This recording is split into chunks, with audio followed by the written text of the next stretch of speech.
Hello everyone, welcome back to Harshit DSC classes. ఈరోజు మనం ఈ వీడియోలో వచ్చేసి విద్యా దృక్పథాలకు సంబంధించి ప్రాక్టీస్ బిట్స్ అయితే చూద్దామండి. ఈ టాపిక్లో వచ్చేసి మనకు కంపల్సరీ అయితే బిట్ అయితే వచ్చే ఛాన్సెస్ ఉన్నాయి.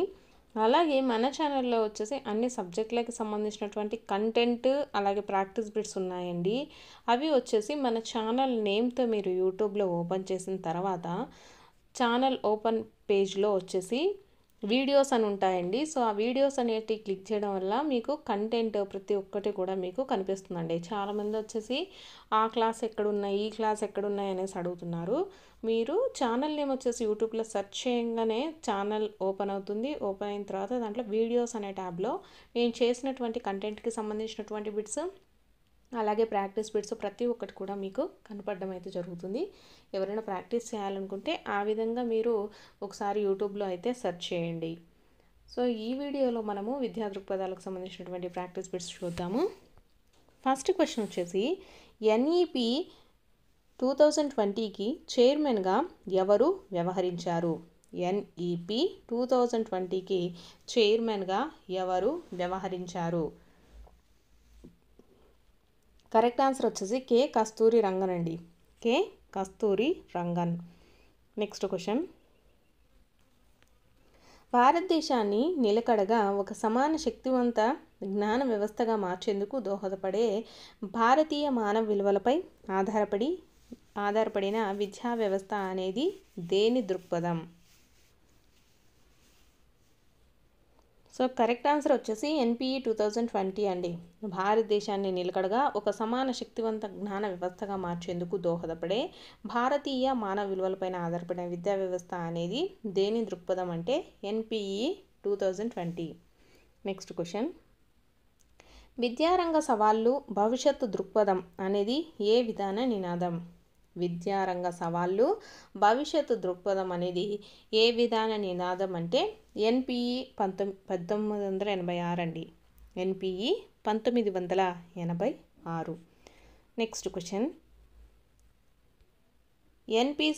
ఎన్పిఈ అండి ఇది. ఇక్కడ వచ్చేసి ఎన్పిఈ 2020 మౌలిక మార్గదర్శక సూత్రాలలో కానిది ఏది?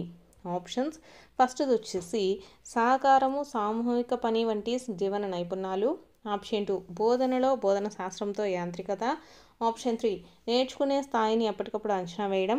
ఆప్షన్ 4 బట్టిని నిరుత్సాహము. సో మౌలిక మార్గదర్శకాలలో కానిది ఏది అంటే బోధనలో అలాగే బోధన శాస్త్రంతో యాంత్రికత అనేది మార్గదర్శకం కాదు. నెక్స్ట్ క్వశ్చన్, మొదలియర్ కమిషన్ ప్రతిపాదించినటువంటి విద్యా నిర్మితి.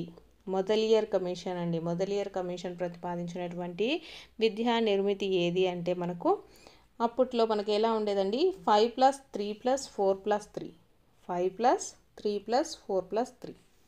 నెక్స్ట్ క్వశ్చన్, ఎన్ఈపి 2020 ద్వారా మానవ వనరుల అభివృద్ధి మంత్రిత్వ శాఖను ఏ శాఖగా పేర్కొంటారు?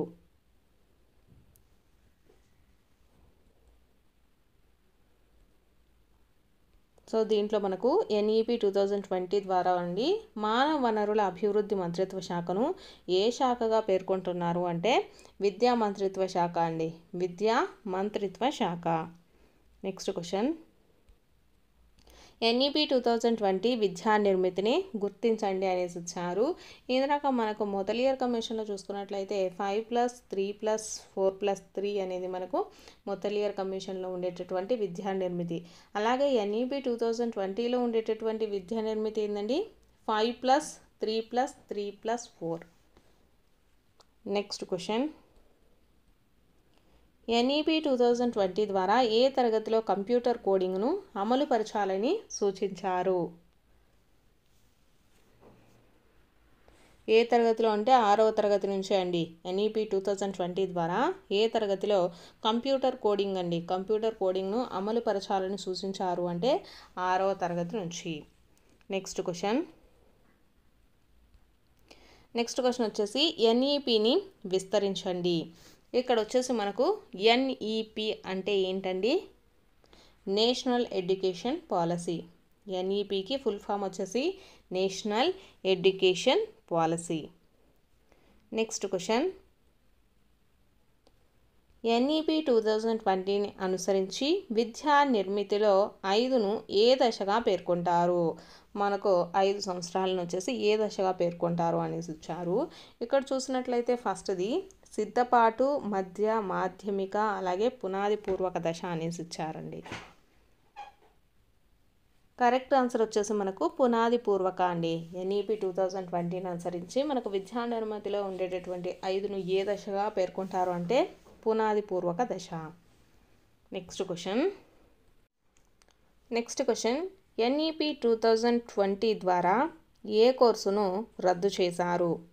ఆప్షన్స్ వచ్చేసి ఫస్ట్ది MPhil, option 2 PhD, option 3 MTech, option 4 MPharma. Correct answer వచ్చేసి ఎంఫిల్ అండి. ఎన్ఈపి 2020 ద్వారా ఏ కోర్సును రద్దు చేశారంటే ఎంఫిల్ కోర్సుని. నెక్స్ట్ క్వశ్చన్ సిసిసిఈ ప్రణాళికను అభివృద్ధిపరిచి ఎంహెచ్ఆర్డితో పాటు ఎవరి సమన్వయంతో కలిపి అందిస్తారు? ఇక్కడ ఆప్షన్స్ చూసుకున్నట్లయితే ఫస్ట్ది అభివృద్ధి శాఖ శ్రీ అలాగే శిశు సంక్షేమ శాఖ, ఆప్షన్ 2 ఆరోగ్య కుటుంబ సంక్షేమ శాఖ, ఆప్షన్ 3 ఆదివాసీ వ్యవహారాల శాఖ, ఆప్షన్ 4 పైవన్నీ అనేసి ఇచ్చారండి.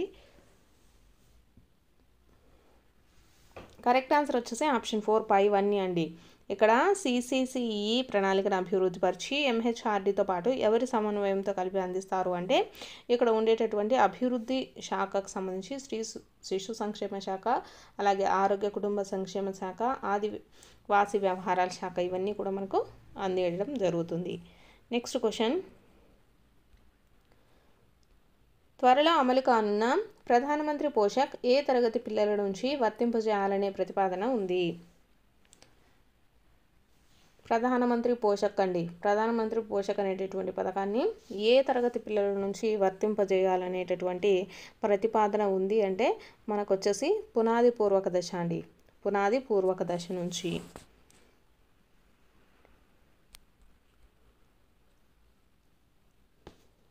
నెక్స్ట్ వచ్చేసి ఉపాధ్యాయులు స్వీయ వృత్తిపర ప్రగతి కోసము 1 సంవత్సరం కాలానికి కృషి చేయవలసినటువంటి గంటలు.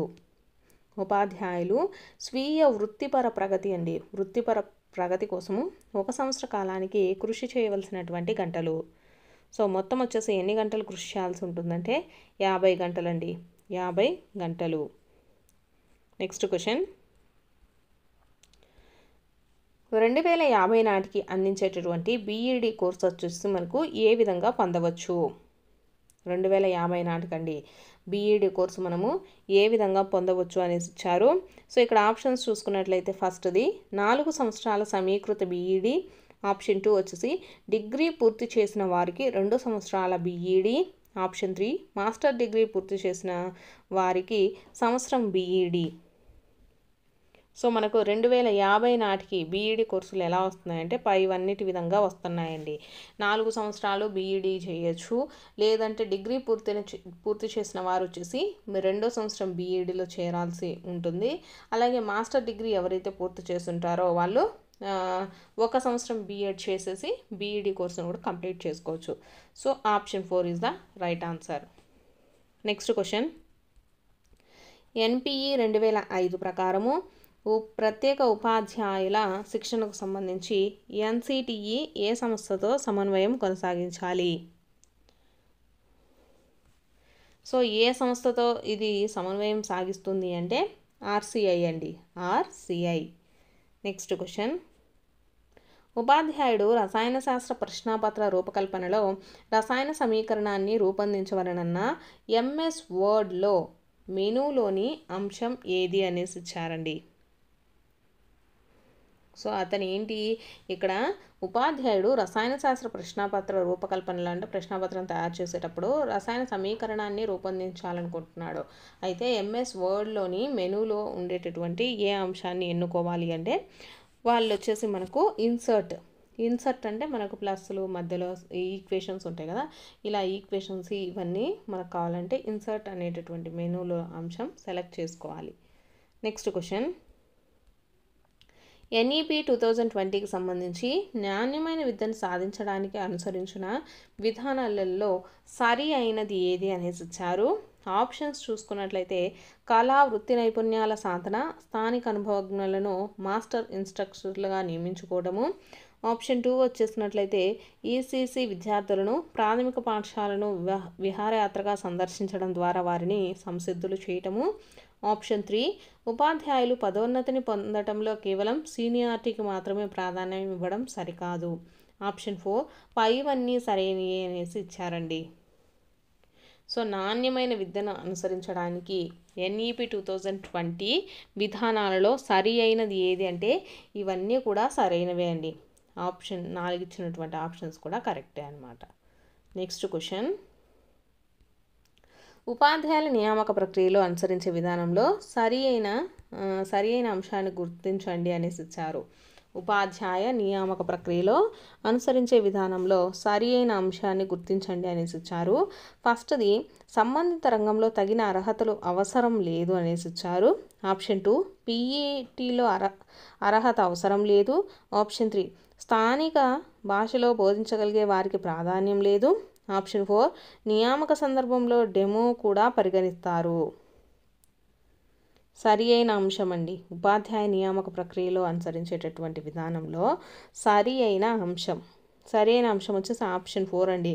నియామక సందర్భంలో డెమోను కూడా పరిగణిస్తారు. నెక్స్ట్ క్వశ్చన్, నెక్స్ట్ వచ్చేసి ఈసీసీఈ లేదా అంగన్వాడీలో బోధించే వారిలో 10+2 అర్హత గల వారికి ఎన్ని నెలల సర్టిఫికేట్ కోర్సును అందించాలని పేర్కొన్నారు. సో వీళ్ళకి వచ్చేసి ఎన్ని నెలల సర్టిఫికేట్ అనేది ఇస్తారు అంటే 6 నెలల సర్టిఫికేట్ అండి.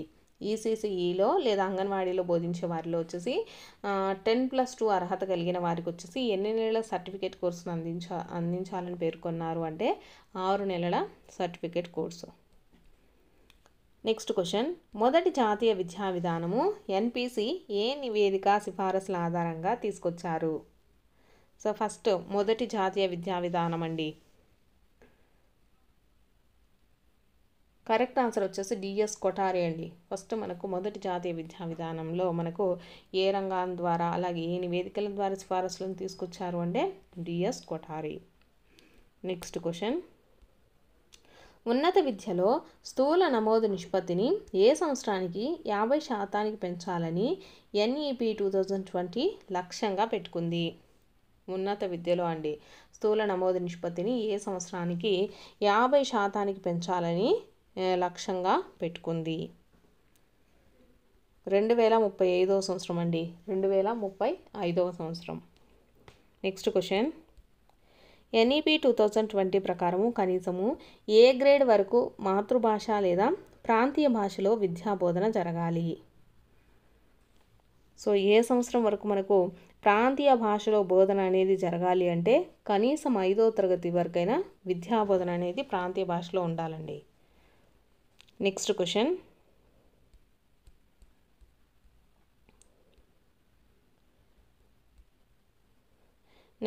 వచ్చేసి ఎన్ఈపి 2020ని అనుసరించి ఈసీసీఈలు అన్ని ప్రాంతాలలో అందుబాటులో లేకపోవడం వల్ల 1వ తరగతి పిల్లలకు ఎన్ని నెలలు తాత్కాలిక స్కూల్ ప్రిపరేటరీ మాడ్యూల్స్ను రూపొందిస్తారు. సో వీళ్ళకి వచ్చేసి ఎప్పటి వరకు ఇస్తారంటే 3 నెలలు అండి. 3 నెలలు వీళ్ళకి ట్రైనింగ్ వాటికి సంబంధించినటువంటి అన్ని మాడ్యూల్స్ను వీళ్ళకు చూపించడం అయితే జరుగుతుందన్నమాట. ఎన్ఈపి 2020ని అనుసరించి ఈసీసీఈలు అన్ని ప్రాంతాల్లో అందుబాటు లేక అంటే అంగన్వాడీలు ఇవన్నీ ఉండవు కదా, లేకపోవడం వల్ల 1వ తరగతి పిల్లలకు ఎన్ని నెలల తాత్కాలిక స్కూల్ ప్రిపరేటరీ మాడ్యూల్స్ను రూపొందిస్తారు అంటే 3 నెలలండి. నెక్స్ట్ క్వశ్చన్, ఎన్ఈపి 2020ని అనుసరించి సరి అయిన ప్రవచనం ఏది అనేసి వచ్చారు. ఆప్షన్ ఫస్ట్ వచ్చేసి విద్యను అందుబాటులో చేయటము. ఆప్షన్ 2 నాణ్యతతో కూడిన విద్య. ఆప్షన్ 3 జవాబుదారీతనము. ఆప్షన్ 4 పైవన్నీ. సో కరెక్ట్ ఆన్సర్ వచ్చేసి పైవన్నీ అండి. ఎన్ఈపి 2020ని అనుసరించి సరి అయిన ప్రవచనాలు వచ్చేసి విద్య అందుబాటు, నాణ్యతతో కూడిన విద్య, అలాగే జవాబుదారీతనము. నెక్స్ట్ క్వశ్చన్, విద్యార్థి సామర్థ్యానికి ప్రతీకగా నిలిచే ప్రతి అంశాన్ని ఫోల్డర్లో నమోదు చేసి నిర్మాణాత్మక మూల్యాంకనాన్ని కంప్యూటర్ సహాయంతో వినియోగించడాన్ని ఏమంటారు? విద్యార్థి సామర్థ్యాన్ని ప్రతీకగా నిలిచే ప్రతి అంశాన్ని కూడా ఫోల్డర్లో నమోదు చేసి నిర్మాణాత్మక మూల్యాంకనాన్ని కంప్యూటర్ సహాయంతో వినియోగించడాన్ని ఏమంటారు? పోర్ట్ఫోలియో అంటారండి. పోర్ట్ఫోలియో. నెక్స్ట్ క్వశ్చన్ వచ్చేసి ఎన్పిఐ సిటిఎస్సి 2012కి సంబంధించి సరికాని అంశం ఏది అనేసి ఇచ్చారు. ఆప్షన్ 1 వచ్చేసి ఐసిటి సమాజానికి తగిన వాతావరణాన్ని కల్పించడం. ఆప్షన్ 2 జాతి నిర్మాణానికి తోడ్పడే విధంగా ఐసిటి సమాజం. ఆప్షన్ 3 వచ్చేసి ఐసిటిని విద్య కోసం సమర్థవంతంగా వినియోగించడం. ఆప్షన్ 4 ఐసిటి సాధనాలు ఉచితంగా అందుబాటులోకి తేకపోవటము. దీనిది సరికాని అంశం ఏది అనేసి అడుగుతున్నారండి. సరికానిది వచ్చేసి ఆప్షన్ 4 అండి. ఇక్కడ ఇచ్చినటువంటి 3 ఆప్షన్స్ కరెక్టే. ఇక్కడ ఐసిటి సమాజానికి తగిన వాతావరణాన్ని కల్పించడము కూడా కరెక్టు. జాతి నిర్మాణానికి తోడ్పడే విధంగా ఐసిటి సమాజము, ఐసిటిని విద్య కోసం సమర్థవంతంగా వినియోగించడం. సో సరికానిది ఆప్షన్ 4. నెక్స్ట్ క్వశ్చన్ అమ్మఒడి ద్వారా ప్రధానోపాధ్యాయుని ఖాతాలోనికి వచ్చి చేరిన నిధులను వేరొకరు ఐసిటి సాయంతో దొంగలించడం అనేది ఏ రకమైన సైబర్ నేరము? ఇక్కడ ఆప్షన్స్ చూసుకున్నట్లయితే ఫస్ట్ది virus, option 2 hacking, option 3 piracy, option 4 గ్రంథ చౌర్యము అనేసి ఇచ్చారండి. సో కరెక్ట్ ఆన్సర్ ఏమవుతుందండి? హ్యాకింగ్ అండి. హ్యాకింగ్ అనేసి పిలుస్తారు. మనకు కంప్యూటర్కి సంబంధించినటువంటి ఏవైనా డేటాను మనం దొంగలించినట్లయితే దాన్ని ఏమంటాము? హ్యాకింగ్ అనేసి పిలుస్తాము. నెక్స్ట్ క్వశ్చన్ వచ్చేసి రెబ్కా ఆల్బర్ట్ సూచించిన స్కాఫోల్డింగ్ వ్యూహాలలో మొదటి అంశం ఏది? రెబ్కా ఆల్బర్ట్ సూచించిన స్కాఫోల్డింగ్ వ్యూహాలలో మొదటి అంశం అండి. ఇక్కడ ఆప్షన్స్ వచ్చేసి ఫస్ట్ది ప్రశ్నలు అడగటం, ఆప్షన్ 2 ఐసిటి సాధనాలను వినియోగించడం, ఆప్షన్ 3 విరామము, ఆప్షన్ 4 చూపిస్తూ చెప్పడం అనేసి ఇచ్చారండి. స్కాఫోల్డింగ్ వ్యూహాలలో మొదటి అంశం వచ్చేసి చూపిస్తూ చెప్పడం అండి. చూపిస్తూ చెప్పడం. ఆప్షన్ 4 వచ్చేసి కరెక్ట్ ఆన్సర్. ఇవి వచ్చేసి మనకు విద్యా దృక్పథాలకు సంబంధించినటువంటి ప్రాక్టీస్ బిట్స్. మీకు కనుక వీడియో నచ్చినట్లయితే తప్పకుండా లైక్ చేసి సబ్స్క్రైబ్ చేసుకోండి.